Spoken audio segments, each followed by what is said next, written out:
Bueno, buenas tardes, Yuridia, y gracias por compartir este espacio con nosotros. La idea es que hoy pudiéramos hablar de su experiencia como antiguo integrante de la Luz del Mundo y para que el espectador que nos esté viendo ahora pueda situarse un poco, quizás que usted misma nos explique quizás algo de su historia y de cómo empezó a entrar en contacto con la Luz del Mundo. Hola, ¿qué tal? Muy buenas tardes. Bueno, yo inicié con la Luz del Mundo, la conocí por primera vez a través de tres chicas. Mi madre había sufrido un secuestro en Tampico, Tamaulipas, de donde nosotros somos originarios aquí en México. Y cuando nosotros la recuperamos, ella pues estaba de alguna manera muy mal y quiso ella irse a vivir a Houston, Texas, con mi hermano el más pequeño. En aquella ocasión, cuando ella habló conmigo, me dijo que pues yo tenía que buscar la manera de salir adelante porque yo ya pues era grande, yo acababa de cumplir 18 años de edad prácticamente, así que ella me dijo que yo tenía que buscar esa forma de superarme, ¿no?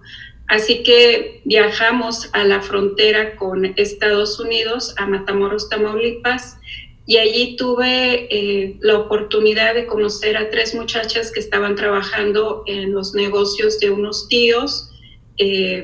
Empezamos a entablar cierta amistad durante esos días que yo estuve allí y mi madre se fue a Houston, Texas con mi hermano el más pequeño y estas chicas de manera inmediata cuando conocieron mi situación, que yo no tenía pues ninguna otra oferta, me invitaron a irnos a trabajar a Tijuana, pero antes de llegar a Tijuana, ellas tenían en mira hacer una visita a Guadalajara, Jalisco, así que de esta manera empiezo yo a conocer por primera vez cuando llegamos a Guadalajara lo que es hermosa provincia y es la primera vez en que yo empiezo a conocer pues el templo, todo lo que hay allí.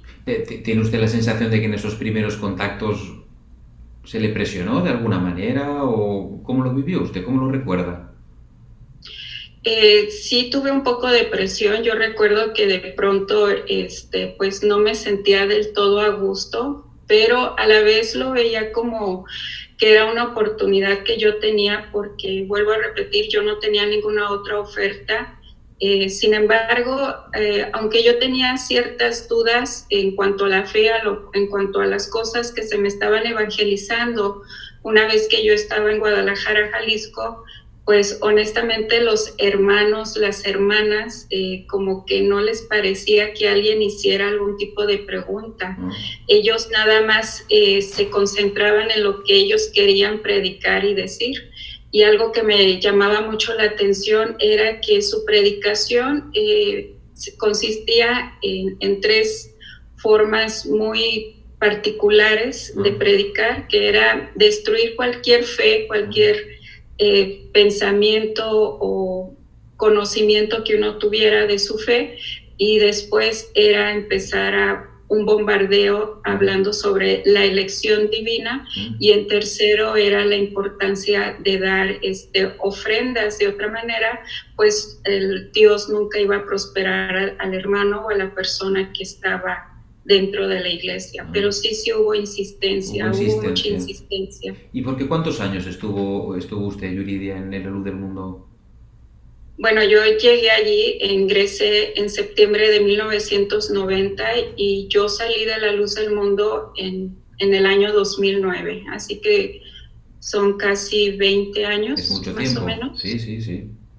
En todos esos 20 años de vinculación con la Luz del Mundo, ¿cuál ha sido su experiencia? ¿Diría que hubieron situaciones difíciles, situaciones de abuso?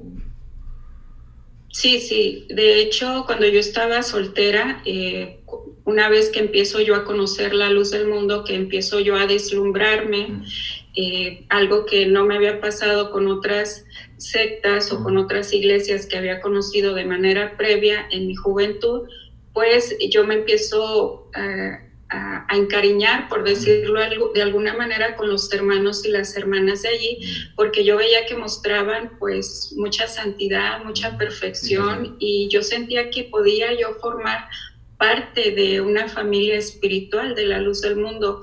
Sin embargo, existía por otra parte una ambigüedad, algo muy diferente, porque en el hogar donde yo estaba viviendo de soltera, pues había una familia, sobre todo una señora, una hermana de allí, esposa de un diácono en aquel entonces, ahora pastor, que me trataba muy mal, siempre me estaba corriendo, siempre me estaba diciendo que mi lugar no era comer en la cocina, sino que yo me fuera a comer parada perdón, que no era mi lugar comer en el comedor, que me fuera a la cocina. Como que la expulsaba a otro lugar, ¿no? Así es. Después tengo yo un noviazgo de 15 días y termino ese noviazgo, pero empieza una situación de insistencia, de acoso por parte de mi exnovio y él abusa sexualmente de mí. Entonces, cuando yo platico esta situación con una hermana, pero yo lo hablé siempre como tercera persona, que le había ocurrido a otra chica, alguien que yo conocía, pues ella me decía que seguramente pues había sido alguien que lo había provocado y que yo debería de quedarme callada, porque de lo contrario, pues iba a ser un escándalo para la iglesia y que iba a ser una tristeza para el varón de Dios, así que callé. Y a lo largo de mi matrimonio, porque yo me terminé a final de cuentas casando con la persona que había abusado sexualmente de mí, pues a lo largo de mi matrimonio, el hijo de un pastor, de un incondicional de la iglesia La Luz del Mundo, pues sufrí lo que fue maltrato físico, hubo violencia intrafamiliar, infidelidades, hubo tortura, crueldad, y sus infidelidades eran no solamente con mujeres pues ya mayores, sino incluso con jovencitas de 13 años, y que por eso él tenía problemas en diferentes escuelas o en diferentes trabajos en los que él se encontraba, y que a veces sufría rescisiones de parte de él. O sea, tuve 3 abortos a consecuencia pues de los maltratos que él hacía conmigo. Fue una situación muy difícil, muy desgastante. Entiendo que muy dolorosa y muy traumática. Y ahora que me dice usted esto, claro, igual el espectador que nos esté viendo ahora pudiera pensar, bueno, igual es cosa de esta señora, ¿no? Que vivió esa situación particular, ¿no? Pero mientras usted me hablaba, pensaba también en otras mujeres que en el transcurso de estos años, y a propósito del juicio que hay ahora, que está en marcha, también han expresado cosas similares a lo que usted me está planteando, ¿no? Situaciones de abuso sobre la mujer. Yo no sé si en todos esos años suyos de vinculación ha podido ser o testigo o observadora o tiene conocimiento de otras situaciones en donde se haya abusado sistemáticamente de la mujer, ¿no? Así es, qué bueno que comenta eso, porque sinceramente esta es la intención de dar mi testimonio para ayudar a muchísimas mujeres que yo estoy segura que están pasando por esta misma situación dentro de La Luz del Mundo, sobre todo, y seguramente en otros lugares, ¿no? En diferentes sectas, iglesias, pero en particular me enfoco en La Luz del Mundo por la experiencia que yo viví allí. Y sí, hubo casos muy similares, muy parecidos a los míos, y también de mujeres, de hermanas que estaban casadas con hijos de ministros y que estaban pasando exactamente la misma situación. Muchas veces los pastores, porque tienen cierto lugar, cierto privilegio, ejercen cierto tipo de abuso hacia con uno. Yo era la nuera y muchas veces me quitaban a mi hijo pequeño para llevárselo con ellos en contra de mi voluntad. O sea, yo muchas veces no quería que se los llevaran de vacaciones, y a veces se los llevaban hasta por un año. Incluso le llegaron a sacar un acta de nacimiento como si mis suegros hubieran sido los padres de mi hijo. Y situaciones de este tipo se repiten y se repetían muchísimo en La Luz del Mundo. Yo supe de varios casos, y era muy lamentable porque muchas veces se nos decía en el Ministerio de Honor y Justicia, los mismos encargados de grupos, que no fuéramos con las autoridades del mundo a decir algo porque ¿Por qué? Íbamos a estar en desobediencia, que Dios nos iba a castigar, que esa era la cruz que nosotros debíamos de haber cargado, porque era lo que Dios quería para nosotros, seguramente con alguna finalidad. Y aparte porque no quería siempre nos lo repetían, no querían que los medios se enteraran, Ah, no querían que fuera esto tristeza para el varón de Dios. ah, Entonces, en ese amor y en esa creencia que yo tenía y que muchas hermanas tienen dentro de la luz del mundo, o sea, con el varón de Dios, muchas veces nos quedábamos calladas ante este tipo de maltratos bueno, o de bueno, situaciones. y que además usted me dice que se silenciaba por una amenaza espiritual, ¿no? Así es, No, no sí, solo por salpicar, digamos, a la imagen de la luz del mundo, sino también bajo pretexto de que mejor callada porque si no caerá un castigo, ¿no? así es. El mayor temor siempre fue ese, un castigo divino. Y aparte, honestamente, pues yo no tenía estudios en aquel entonces, a consecuencia de que mis padres, pues mi papá por una parte decía que para qué estudiaba si yo era mujer y algún día me iba a casar, y mi madre no lo veía tan necesario también de alguna manera porque ella me decía que había otras prioridades en casa. Así que yo nada más había estudiado primer año de secundaria, o sea, la escuela básica, Sí. ni siquiera la había terminado.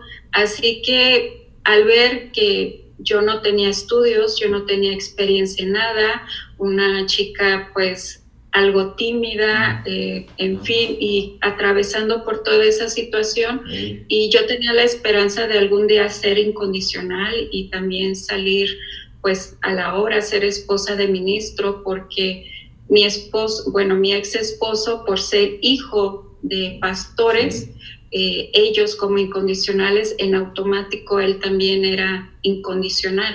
Ah, Aunque no le habíamos dado la carta ni la palabra a Samuel Joaquín, pero él por ser mayor, por ser el primogénito, él ya era incondicional. varias veces ha dicho incondicional, yo no sé si quien nos está viendo sabe qué son o qué es, a qué se refiere usted con esto de este grupo de incondicionales, en qué consiste o qué lugar ocupa dentro de la propia iglesia.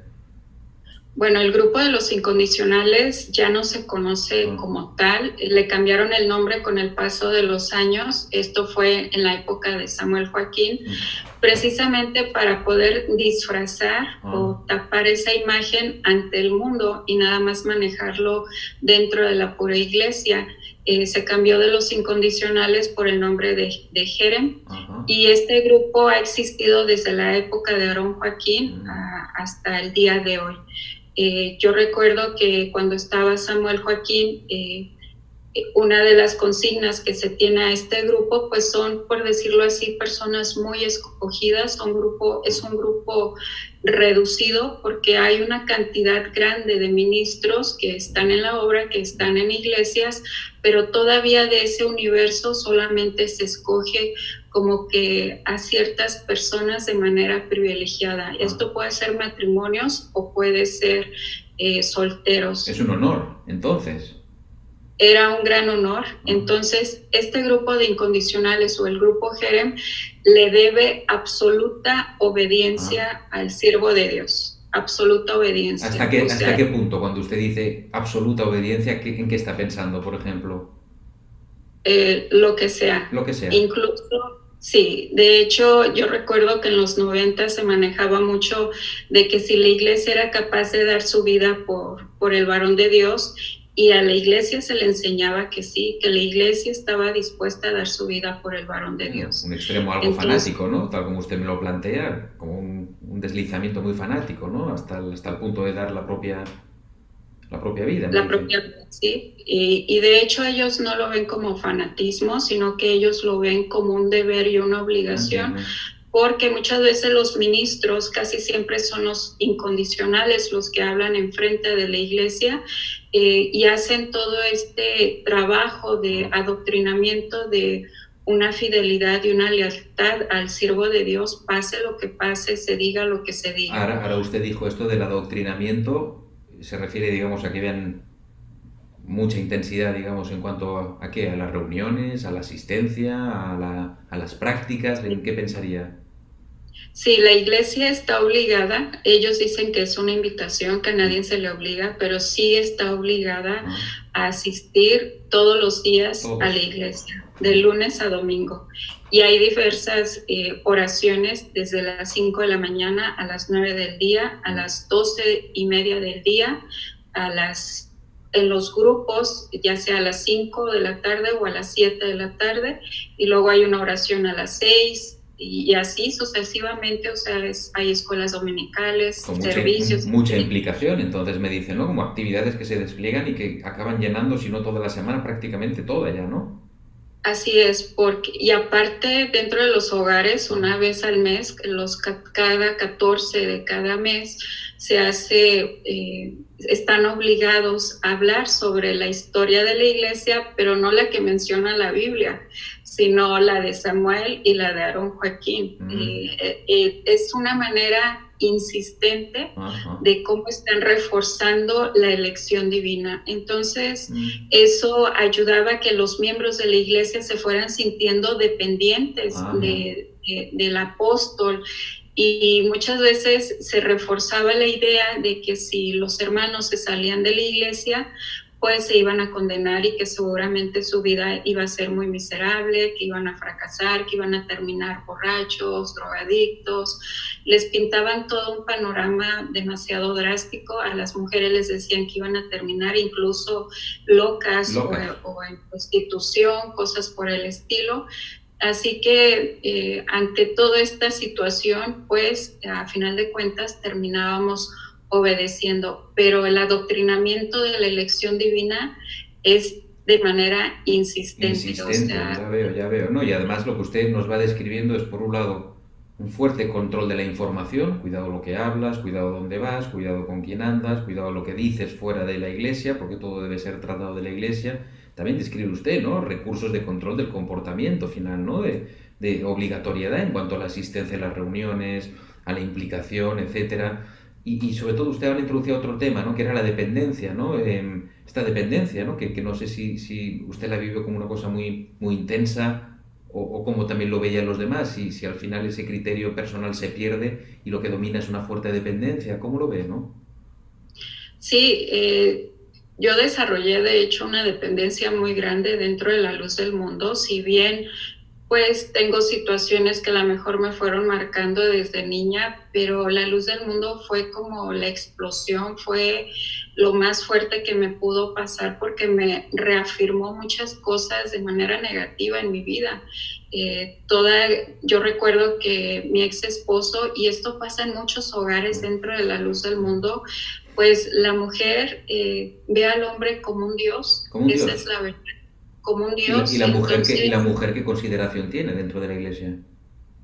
Es una persona relegada, y tan es así que, por ejemplo, cuando ha habido situaciones de escándalos o que a veces van los medios de comunicación a hacer algún tipo de entrevista, a las mujeres se nos decía que debíamos de estar calladas, no decir nada. Solamente los hombres podían contestar algo, pero esos hombres eran incondicionales, eran ministros, era gente que se preparaba. Había de repente alguna hermana que hablaba, pero también era incondicional, era gente que le servía al varón de Dios, y cuando los medios insistían hablar con algún miembro de la iglesia, pues se les mandaba hablar o se nos mandaba hablar y se nos daba indicaciones y se nos decía qué decir, qué contestar, en fin, era toda una preparación, digamos, ¿no? Para ofrecer una mentira a puertas fuera de la iglesia, dar argumentos mentirosos al final. Y es que la luz del mundo, su manera de predicar es para cuartear las relaciones que las personas tienen dentro de la iglesia con la gente exterior. Solamente los altos mandos dentro de la iglesia, la luz del mundo, o el mismo apóstol puede tener contacto con el mundo, por decirlo así, pero con personas claves, ya sea políticos, gente involucrada en ciertos medios, pero ellos lo ven como un interés, como una manera de ellos poder aprovecharse de esa situación. Así que la iglesia, cuando ellos llevan a algún gobernador, algún político, en fin, tienen algún tipo de relación con ellos, pues la iglesia los ve como lo máximo. O sea, la iglesia se hace chiquita por engrandecerlos a todos ellos. Y es una manera de decirle también a la iglesia, al momento en que están evangelizando, no les dicen, no vayas y le hables a tal persona, pero a través de la doctrina les dicen que no hablen con el mundo, que no hablen con los gentiles, que tengan mucho cuidado donde trabajan, donde estudian. Así que la mayoría de los hermanos lo que hacen es que procuran que todo se desarrolle dentro de su misma iglesia o con los mismos hermanos, trabajar con ellos, aunque muchas veces les pague muy poquito, nada comparado a lo de afuera, pero están dispuestos a esos con tal de no mezclarse con el mundo, así lo llaman ellos, para no contaminarse con el mundo. Ya veo, o sea que está esta idea también de aislar, digamos, ¿no? De relaciones externas a la iglesia, de personas que están en el mundo, ¿no? Y que por lo tanto, no sé, si es que cuando uno está dentro se siente como un escogido y alguien muy especial que no debe mezclarse con la gente de fuera, por eso que usted decía, la contaminación, ¿no? Que parece que preservar eso, ¿no? Pero también me ha llamado la atención que usted decía el apóstol. ¿Cómo lo considera hoy día? Bueno, definitivamente yo no creo ya en el apóstol, o sea, lo menciono de esta manera pues para explicar Entiendo, a sí. quién me estoy refiriendo, pero para mí con el tiempo me fui convenciendo de que él no era ningún elegido de Dios. Tuve que pasar por un proceso de desintoxicación espiritual y emocional muy fuerte, tuve crisis muy difíciles porque yo en su momento, mientras estuve en la luz del mundo, aunque ciertamente de pronto tenía ciertas dudas, pero yo sí creía en la elección. Entiendo. Yo pensaba que sin ellos yo me iba a condenar y que Estaba convencida me de iba a ello. ir todo lo peor. Así es. Entonces, hoy por hoy estoy convencida de que no es ningún apóstol, no es ningún elegido de entiendo, Dios. y además por un poco la historia, y volviendo a esta historia de los que han ido capitaneando la luz del mundo, siempre atravesados con abusos y con situaciones muy controvertidas, ¿no? Pero voy entendiendo Sí. también por lo que usted va explicando que se oculta, se disfraza, no se ofrece, digamos, la verdad al 100% hacia afuera, ¿no? Y sobre todo Así impera, ¿no? es. Esa ley del miedo y del silencio, porque usted remarca mucho esto, ¿no? Ese temor, la desintoxicación a la salida. No sé si el proceso de salida fue difícil para usted y si en algún momento recibió algún tipo de presión. No me refiero, yo creo que lo entiende, a física, o quizás sí, ya me dirá usted, pero sobre todo espiritual, ¿no? De índole espiritual, de ese temor a que si no estás aquí dentro, estarás perdida. Así es, sí, de hecho, bueno, siempre se manejaron situaciones muy difíciles dentro de la iglesia de abusos sexuales, incluso se sabía de casos de pedofilia, Incluso. y no solamente por parte de los miembros, sino de ministros, de pastores, de gente muy cercana a Samuel Joaquín. Bien. Entonces, muchas veces familiares de ellos, que muchas veces él, en vez de retirar a ese pastor de la iglesia, lo que hacía es que sencillamente lo iba cambiando de iglesia en iglesia, Lo rubricaban. y eran cargos muy importantes que él tenía y actividades, y muchas veces, honestamente, yo lo llegué a pensar cuando esa persona se paraba dentro de la iglesia a predicar. Yo a veces decía, este cochino, ¿cómo viene a hablarme de mí cuando sabemos su vida? O sea, ¿Y cómo se resuelve? ¿Cómo se resuelve esa contradicción cuando uno está dentro? Así es que no lo podíamos resolver. O sea, la autoridad del siervo de Dios es incuestionable. Entiendo. Y nosotros no podemos Ni juzgar atreverse a juzgar. Ni nada. O sea, que Entonces, nadie criticaba, ¿o qué? no, entre nosotros no comentábamos nada, y cuando en ocasiones se llegaba a decir algo, era muy en secreto y con el miedo de que nos fuera a caer un castigo divino. Esa es la verdad. Entrábamos en una dinámica pues de tortura psicológica, de decir, Dios me va a castigar por haber dicho o haber pensado o haber comentado esto. No, es que todo lo que usted nos va describiendo, no sé cómo lo ve a día de hoy, después de sus años de vinculación y ya fuera, ¿no? Pero no suena a una espiritualidad sana, ¿no? Sino más bien a una espiritualidad basada en el miedo, en la culpa y en la dependencia, ¿no? Así es, exactamente. Dijo las palabras correctas, y además de todo esto yo agregaría que también la vergüenza. Y la vergüenza. Sí, era algo impresionante. Cuando yo salí de la luz del mundo, para mí fue muy difícil, ya no solamente por el tipo de persecución psicológica que yo estaba teniendo y espiritual, porque pues me difamaron muchísimo. Mm. Hubo mucha gente que yo conocía que me dejaron de hablar, que a veces yo iba por la calle y, por ejemplo, si yo me llegaba a encontrar a mi ex esposo, iba y me empujaba y me empujaba y me Incluso. empezaba a insultar, pero también miembros de la iglesia La Luz del Mundo me hacían malas caras, malos gestos, había quienes me llegaban a decir una mala palabra, cosas por el estilo, que de verdad eso me iba afectando y yo llegué a un punto en que llegué a creer que la que estaba mal era yo, a pesar de que yo sabía que había muchos casos muy parecidos a los míos, Sí. y que siempre se nos daba la misma respuesta a todas, pues yo me llegué a sentir así, que la mala era yo. Usted. Y sin embargo, como le comentaba, empiezo con ese proceso Sí. de De desintoxicarme, desintoxicación. que con el tiempo, gracias a Dios, pues soy una paz y una respiración totalmente. Todo lo que ellos me decían que me iba a pasar, no fue absolutamente para nada cierto. Bueno, Yuridia, ahí yo creo que hemos empezado a tocar temas de mucha profundidad.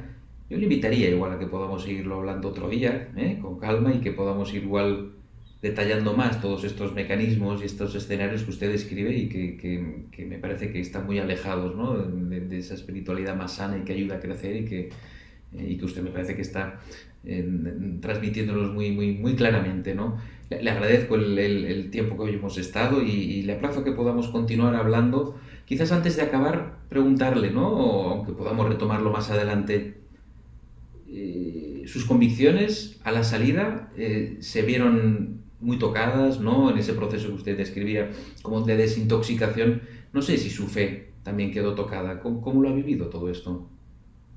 Bueno, yo viví en un proceso de una crisis espiritual por lo mismo, por aquella situación.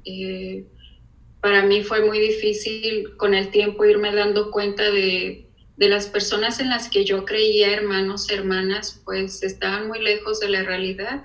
Eran muy pocos que yo podía decir que se rescataba dentro de las personas que pues seguían buscándome, seguían tratando de mantener una amistad, ¿no?